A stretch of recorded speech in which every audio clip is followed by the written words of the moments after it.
Suatu waktu, kurang lebih sekitar 1 bulan yang lalu, ada seseorang yang datang kepada saya kemudian bercerita, "Mas, aku 3 bulan yang lalu itu didiagnosis sakit kanker stadium 4."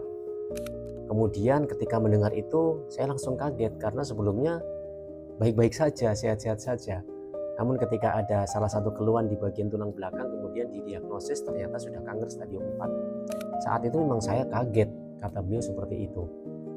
Kemudian selama 3 bulan, akhirnya beliau itu mengalami penurunan fungsi organ tubuh, namun sudah terapi dengan apa yang disarankan oleh dokter, kemoterapi, radioterapi, dan sebagainya. Singkat cerita, ketika berdialog dengan saya, langsung saya berikan ilmu tentang amigdala. Lantas, apa yang ada di benak beliau? "Mas, buku apa ini? Ini amigdala saya baru dengar. Ini membahas tentang apa?"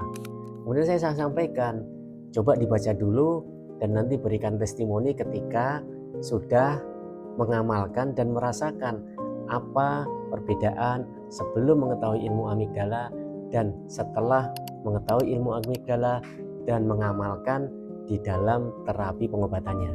Singkat cerita, selang beberapa hari kemudian setelah mengamalkan ilmu tentang amigdala, 4 hari 5 hari setelah kami berikan ilmunya, baca buku itu, kemudian memberikan testimoni. Masya Allah, ternyata walaupun sekarang sakit saya itu belum sembuh, sekarang saya sudah merasakan perubahan yang sangat luar biasa. Yang sebelumnya saya selalu panik ketika masuk obat-obatan dokter, ketika kemoterapi, bagaimana merasakan sakitnya. Tapi ketika mengetahui ilmu amigdala ini, hati saya tambah tenang. Perubahan-perubahan, semangat untuk terus menjalani pengobatan itu semakin tumbuh dan semakin besar. Nah, yang perlu Anda ketahui semuanya, bahwasanya amigdala itu adalah bagian dari otak yang besarnya itu hanya sebesar biji kacang almond. Namun amigdala ini seperti jenderal otak Anda. Amigdala ini bersifat responsif, melihat bahwa segala sesuatu itu sebagai sebuah ancaman ataupun menjadi sebuah tekanan. Ancaman atau tekanan ketika sesuatu hal yang baru itu dianggap menakutkan. Contoh seperti sakit, ketika tahu didiagnosis bahwa Anda sakit kanker stadium 4. Apa yang akan terjadi di otak Anda? Berpikir, aduh, panik, takut, sedih, bimbang, dan overthinking lainnya. Dan itulah yang mengakibatkan kesembuhan itu akan semakin lama prosesnya.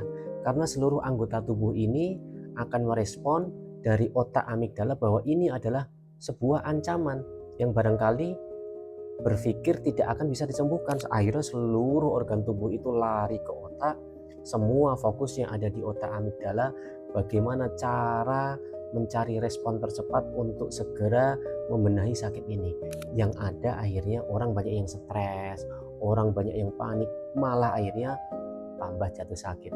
Padahal kuncinya ketika amigdala itu bisa ditenangkan, kemudian ketika sudah ditenangkan, memposisikan bahwa sakit yang diderita itu biasa-biasa saja, tidak membuat panik, itu nanti proses penyembuhannya akan semakin lebih cepat dan lebih baik.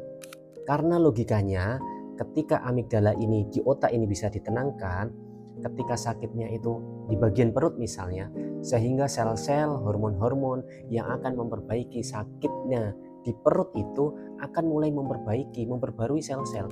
Tapi kalau amigdalanya itu bermasalah, itu semuanya lari ke otak sehingga akan terjadi stres yang kronis.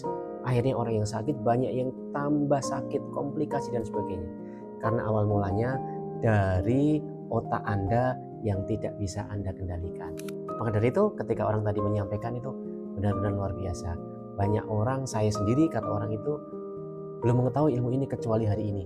Dan saya langsung mengamalkan dan memberikan kesaksian bahwa amigdala itu ternyata perlu terus dikelola dengan baik.